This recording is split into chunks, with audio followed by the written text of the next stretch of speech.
세조가 그러면 어떻게 얼마만치 불교에 관심이 있고 어떻게 불교를 보호했는가? 이것이 바로 이조불교가 끊이지 않고 살아남을 수 있었던 유일한 옹달샘이요 그리고 은인입니다. 그 부분을 다시 한번 잠깐 짚고 넘어갈까 합니다. 세조가 즉위한 것은 1456년입니다. 이미 문종 때에 소녀는 출가해서 안 된다. 그리고 승려는 서울 장안에 출입할 수 없다. 이렇게 영이 내려 있었습니다. 이것이 세조가 즉위하면서부터 자연히 그냥 해제가 됩니다. 그리고 이 세조가 수양대군, 즉 왕자로 있을 때부터 그 당시에 친히 가까이 하던 신미대사, 믿을 신 눈썹미 신미, 이분의 호는 지혜자 깨달을각자 회각존자이십니다. 그리고 지킬수 눈썹미 수미선사.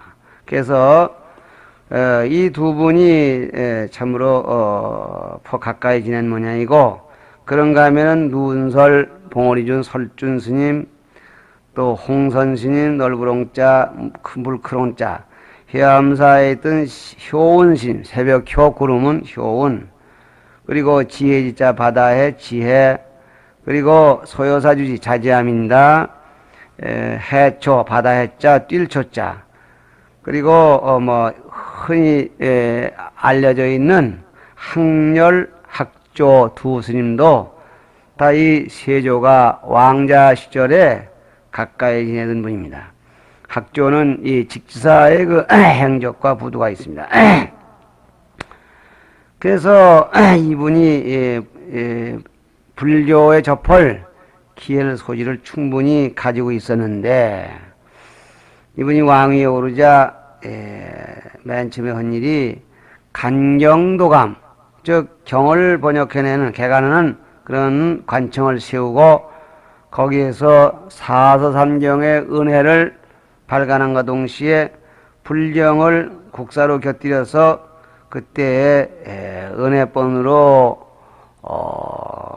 책을 개간한 것이 원각경, 법화경, 금강경, 능엄경, 이게 네 가지 하고 선종영가집을 냈습니다.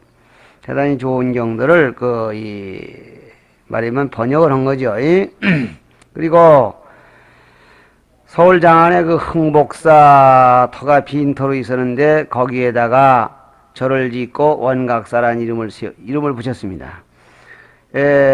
지금만 빠고다 공원인데 거기에다가 불상을 세우고 또 이 탑을 세우고, 십상층 탑입니다. 지금 탑은 남아있죠. 종을 붓고, 그래서 지금 그 종은 종로 이 보신각종으로 나와 있고 탑은 그 자리에 있고, 그 당시의 불상은 잘 모릅니다. 이것이 지금 그 양반이 불교를 다시 한번 일으켜주는 그런 사업이 되겠습니다. 세조 즉위 9년 1460년이 되겠는데, 9년에는 종훈부의 종훈부라면 관서의 이름이겠습니다. 마루종자, 그리고 요새 공훈이라는 훈자하고 종훈부의 육조백녀 장상들을 거느리고 본군 송리산 복천암에 거동을 해서 삼보에 고향을 하고 발언문을 직접 지어서 봉독을 합니다. 그 발언문 내용 일단을 소개하자면, 천순 8년 2월 28일 인순수하야 이에 송리산 복천사하야 그랬습니다. 천순 8년은 하늘천자 순을순자, 이거는 세조 때와 맞먹는 중국 명나라의 영조 때의 연호가 되겠습니다. 천순연호 8년 2월 28일에 순수차 지역을 돌아보던 끝에 속리산 법주사에 오면서 서울 정운 6조 백료장상하고 이 극락 법장하야 조은보의 백료장상을 거느리고 극락전 법장에 들어와서 공양삼보 삼보께 공양하고 그랬습니다. 겸이 상견 해곡존자 선덕사지 대사 학렬 학조 등사하야 자 영세 복전하노이다 그랬습니다. 이 법장에 들어왔는데 그 목적은 삼목계 고양하는 일, 두 번째는 겸해서 해각존자, 아까 말한 믿을 신자 눈썹민자 이 해각존자와 그리고 이사자 지혜지자 사지라는 선덕과 그리고 대선사인 배오락 기쁘렬 학렬 스님과 배오락 할아버지조 학조선사 등을 배웠고서 작 조선영세 복전 이 나라의 영원한 복전이 되어지다 하는 것을 기원하기 위함이로소이다. 원하등 지유 구경이 불부태전하고 저희들이 오늘 이러한 신심이 마침내 성불할 때까지 끝내 후퇴하지 아니하고 광연불도 보각인천 널리 불도를 연양해서 인간과 하늘무리를 두루 깨닫게 하여 주옵소서. 그리고 추와 승연하여 오늘의 이 수승원 공덕을 미일추자 미루어서 영하 조정열의로 속정보리하고 저희 조정열의 조상님들로 하여금 속히 보리를 정득해 해주시고 삼재권속과 그 법계 함령이 구득 해탈하여지이다. 과거 현재 미래의 함령들과 권속들이 모두가 이 수승원 공덕을 미루어서 해탈을 얻게 되게 하여 주옵소서. 그렇게 하고 불말법 유교제자 승천체도 열문영무 조선국왕 이라 이는 발언 하나이다. 이렇게 끝에 매겼습니다. 부처님 말법에 부처님이 남겨주신 법을 신봉하는 제자 이랬습니다. 유교제자. 당신 스스로를 불말법의 유교제자라고 칭언이 많지 신심이 돈독한 왕이었습니다. 승천체독을 해서 한울의 뜻을 이어받고 이을승자 또 모음체자 길도자 도를 체험하고 열문영묵을 해서 문에도 열렬하고 무에도 영특한 조선국왕 이렇게 해서 자기를 말했습니다. 이만치 신심 있는 왕에 의해서 얼마만치 불교가 소생하는 기미를 맡게 되는 것입니다. 그 양반이 참 조카를 이렇게 비참히 밀어내고 왕이 되어서 그 고민들 적겠습니까? 일설에는 덩창이 나서 고생을 했단 말이 있는데 그해 서 달에는 중병이 걸렸다고 그랬습니다. 그래서 그때 마치 그땐 또 이 해각존자 신미스님이 오대산에 계시다가 그 소식을 듣고 직접 가서 배우러 갑니다. 배우러 갔더니 그 수고를 고맙게 참 치하하고 그 보답하는 편지를 객관으로 내보내는데 세조의 편지죠. 그런 말이 있습니다. 세간에는 7가지 중요한 은혜가 있다고 합니다. 그 7가지는 삼보와 그리고 부모와 임금과 선지식이다. 이렇게 알고 있습니다. 그랬어요. 그러니까 여기서 삼보, 불법성 세토고 그리고 아버지, 어머니, 임금, 선지식 이렇게 이제 7가지가 되는 것입니다. 그래서 3번은 이 출리정이요. 3번은 이 세상에서 고통을 벗어나는 데에 없어서 안 될 조정이고 부모는 나를 길러주신 으뜸이 근원이고 임금은 이 몸을 생명을 보존해 주신 으뜸이고 선지식은 나의 미혹함을 깨우쳐주는 조정이고 이렇게 해서 그 칠중은혜를 특징을 설명을 하고 있습니다. 인데 내가 참 왕이 오르기 전에 해각존자께서는 일찍이 날 깨우쳐 주시고 나로 하여금 참 잘못된 길에 들지 않게 해 주셨더니 오늘날 내가 편찮다는 말 듣고 이렇게 먼 길에 백리길을 마다하다고 하지 않고 이렇게 와 주셨으니 참으로 감사하고 놀랍고 눈물겹다고 이러한 얘기를 썼습니다. 이것이야말로 참 신미 스님에 의해서 이 스님이 정신적 그 지주를 삼았다. 정신적 지주를 잃지 않고 살았다. 그런 얘기가 됩니다. 이거 등창의 소치인지 세조 12년에는 금강산 구경을 하셨고 그 길로 양양 낙산사로 그리고 오대산 상원사로 이렇게 한 걸음 도르신 일이 있는데 그때에 등창을 씻어준 문수동자를 만났다는 얘기입니다. 잘 아시는 얘기지만은 도저히 날씬도 없고 평복으로 이렇게 산에 올라가는데 개울에서 모욕을 좀 하려고 하니까 웬 떡거머리 총각이 내려오길래 야 나 장등 좀 밀어다오 그랬더니 그 아이가 그냥 종기를 푹푹 끄는데 어찌 시원하게 딱지가 다 떨어져. 하도 시원하게 너 참 신기하게 장등을 잘 민다고. 그러나 이렇게 생긴 사람 몸에다 손대서 떼시졌다고 하진 말아라. 그 얘기는 임금의 몸에다가 손을 대면은 사형이기 때문에 하는 소리입니다. 그랬더니 그 애기는 하는 말이 국왕은 자기 국왕이라는 말을 시키고 다니는데 국왕께서는 문수동자 만났던 말을 하지 마시오. 이리고 온데간데 없었다. 그런 얘기입니다. 모두가 다 이때 있던 일로서 많은 일화를 남기고 있습니다. 사원사에서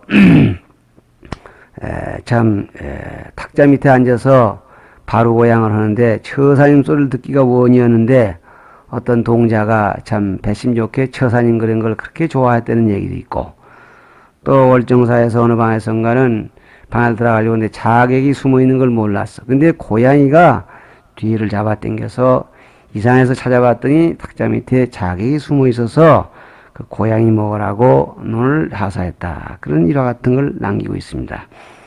여하튼 이러한 등등으로 해서 약간의 소생을 기미가 아주 없었던 건 아닙니다만은 이것이 이 교재에서는 바로 이 부분을 다루지 않고 태종 세종 시대의 사찰 혁폐로 향해만 남아있던 불교는 또 성종 연산의 대사태를 조하여 다시 해소할 희망이 없는 경우에 빠졌을 때에 그랬습니다. 그러면은 이 불교를 도태한 태종과 세종 그리고 이어서 성종과 연산 이렇게 이어집니다. 이 세조가 참 승하하면서 그 세조의 부인이신 정의왕후가 봉선사를 짓게 했습니다. 예종 원년이라고 합니다. 1468. 그래서 이 예종 원년에 봉사를 짓고 또 이제 종을 부어서 그 종에는 지금 종명이 그대로 남아 있습니다. 그래서 이 세조가 그러한 세조가 돌아가고 또 예종이 지나고 성종이 즉위할 때 하게 되는데 이렇게 되고 보면 성종은 세조의 손잡벌이 되는 분입니다. 세종이 즉위한 것은 1470년이 되겠습니다. 예종은 참 불과 한 2년 우리나라 횟수로 해서 한 3년 이렇게밖에 왕을 못했고 성종이 왕위에 오르게 되자 그 즉위 원년부터 유생들과 이들에게 명해서 불교를 때려잡는 명을 먼저 내립니다. 일반 국민이 부모 상을 당했거든 부처님이나 스님에게 공양하는 풍속을 엄금합니다. 절대 초상 났더라도 신인들 청해서 염불하거나 제를 지내는 일을 딱 금합니다. 국법으로 금해버립니다. 그리고 그 이듬해에는 불전에 고양하는 물건을 내수사, 즉 이 말하면 국고에 설치해 놨는데 그걸 폐지해 버리고 그 성 안에 여기저기 연불방 해놨던 것을 전부 폐지해 버리고, 그리고 도승법이라고 해서 어떤 국가의 경사가 있으면은 신인들의 그 수계식을 함으로써 이 경사를 삼는 그러한 법을 전혀 아주 싹 금지해 버립니다. 그런가 하면은 그때까지만 하더라도 일정한 시험에 응하면 공공연하게 정규 승려의 자격을 취득했드렸는데, 이분은 출가하는 일 자체를 국법에 위법이 된다, 위반된다 이렇게 해서 승려되는 일을 불법화했습니다. 그리고 성중에 비구니절이 있었던데 그 12개를 전부 철폐해버리고 세조대왕 탄신일에는 나라에서 스님에게 고향 올리는, 재 올리든 그런 것도 아무런 이익이 없다고 해서 싹 폐지해버립니다.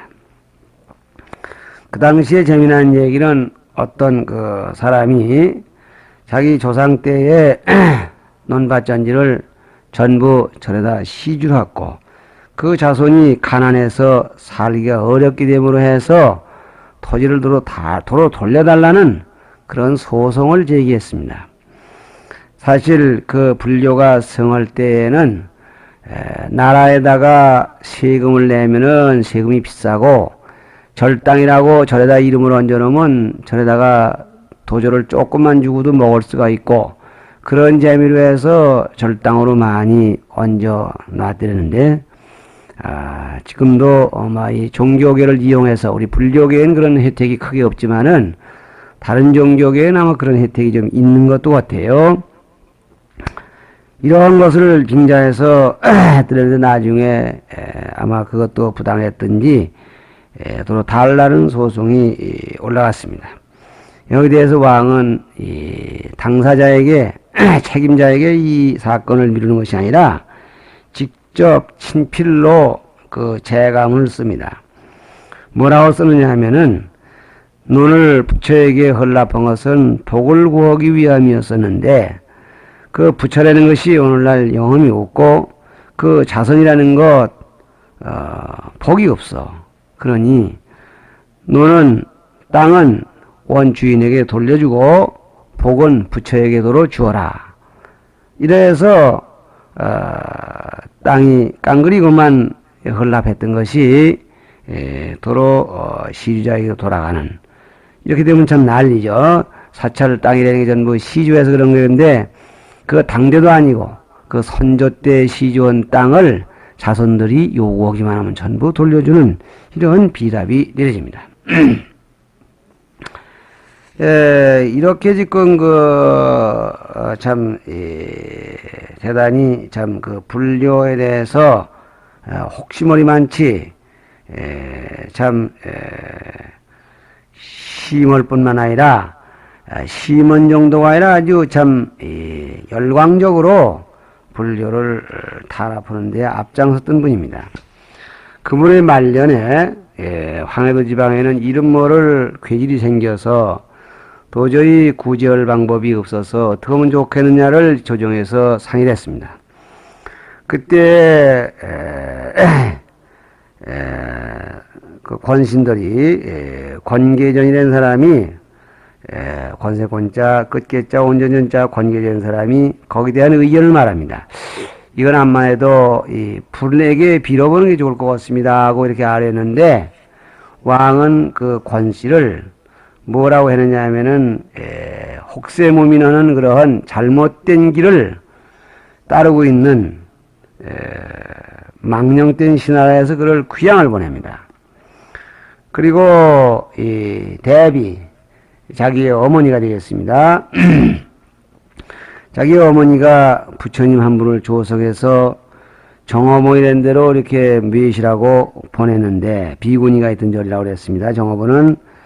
그런데 그때 도중에서 유생 이조라고 잘해줬자 사람이 중로에서 불상을 뺏어다가 목불인에 태워버렸습니다. 왕비가 하는 일을 일개유생이 태워버리는 겁니다. 요즘도 보면은 이 참 어떤 교인들이 마의 석불, 저 벼랑에 석불 그려져 있는 거를 뺑기로 그어버린답니다. 그걸 항의하면은 어디 정신병 환자 그랬겠죠. 그리고 법에서 다뤄주지 않습니다. 얼마 전에는 저 삼각산 이 승가사, 그런데 부처님을 내려 굴린 것도 문제를 삼으면은 그 정신병자겠죠. 그러고 일체 거론이 되질 않았습니다. 여기도 마찬가지예요. 대비가 하는 일을 적어도 일개 신하가 부셔버리는데 대비가 그 죄를 좀 벌줘달라고 했더니 왕은 자기 어머니의 말인데도 불구하고 유생이 부처를 불질러버린 일은 상을 주었으면 주었지 벌을 줄 수는 없다고 딱 거절합니다.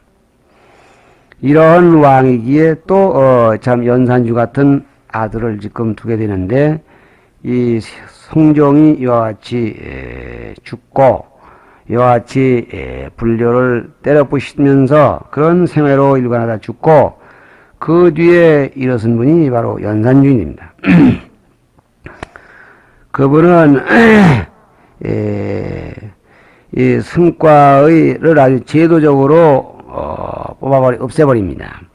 그리고 그분은 이 아주 주색제기에 아주 참 그 능통한 분으로서 소위 흥청이라고 참 기생들 이런 것들을 궁중에 불러들이고 정치는 하지 않고 이렇게 아주 노란합니다. 서울 시내에 선종 총본산인 흥천사, 교종 총본산인 흥덕사 이런 데는 모두가 기생 양성소 뭐 이런 데로 변해 버립니다. 그런가 하면은 이 양종도에서는 저 광주 땅 지금 남한산성 남한산에 있는 청계사로 옮겨가게 되는 그러한 상황이 벌어집니다. 다시 말하면은 이 불교의 총본산격인 그런 산을 그런 절을 자기네 그 기생 그 파티하기 위해서 참 폐지시켜 버릴 정도로 심한 사탈을 합니다. 이것이 그 성종과 연산 이거 합쳐가지고 이른바 성종 여기서 교재에서도 연산의 대사타라 하는 겁니다. 이와 같이 사찰만 폐지했을 뿐만 아니라 승려들이 견디기가 어렵게 맺습니다. 그래서 숫자상으로 정확한 기록은 나오지 않지만은 중국의 산무일종의 범난에 못지않게 승려들을 청정학의 수도원이들을 강제로 퇴속을 시키고 그렇지 않은 자는 또 벌을 주고 이래서 승려를 7,000지역에다가 집어넣어 가지고 그래서 백정, 무당, 무슨 뭐 고리제이, 갑바치 이렇게 해서 거기다가 승려를 집어넣어서 아주 천시하고 그다음에 승려 때려 죽여도 살인죄가 이루어지지 않을 정도로 이렇게 험악한 상태에 옵니다. 그러나 이렇게 어려울 때를 당해서 진짜 도인의 그 존재가 항상 나타나고 있습니다. 임진왜란이 어렵기 때문에 충무공이 공이 참 돋보이고 위대해 보이듯이 이런 어려운 때에 교재 보십시다.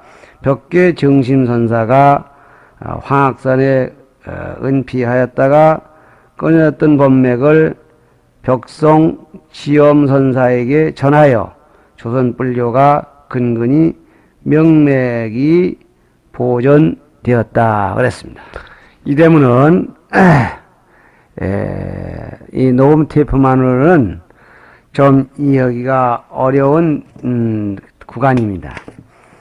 따라서 이 법을 이어나가는 일에 혹이나 어려움이 많았다는 것을 일단 엿보게 하는 그런 대목입니다. 요 교재 말씀대로 할 것 같으면은 타종과 연산의 그 연이은 사태 때문에 신임내들이 절에서 여법하고 그리고 안정된 수행을 할 수가 없이 거의 환속당하거나 아니면 축출되는 그런 상황이었습니다. 여기 벽계 정심선사가 지금 주동인물이 되어 있는데 이 벽계 정심선사는 어떤 분이냐? 우리나라로 선법을 전해온 전지조인을 태호보선사라고 하고 있습니다. 그 다음에 이 58세 조사로서 화남 혼선사, 꼭두각시 환자 지밤자 화남 혼수, 석길혼 닭글수. 그래서 이 화남 혼선사는 까지는 이제 연대가 나오는데, 그 다음에 구곡 가군, 거북구 골짜기고, 깨달을까 구름은 구곡 가구선사 59대. 그 다음에 60대가 여기서 말하는 벽계 정심선사입니다.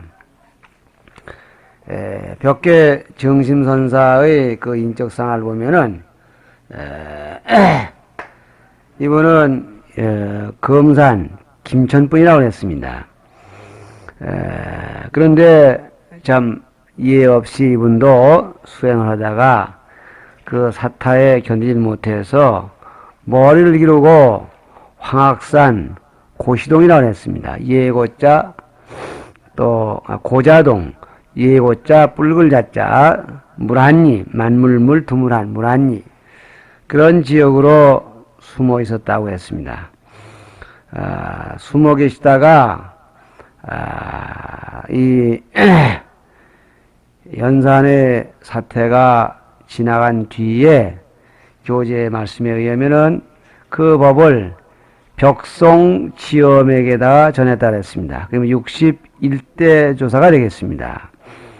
벽송지엄에게 전함으로써 조선불교의 법맥이 근근히 이어갔다. 다시 말하면은 법이 이어져 나가는 그 계보가 억지로 이어졌다, 그런 말씀인 것입니다.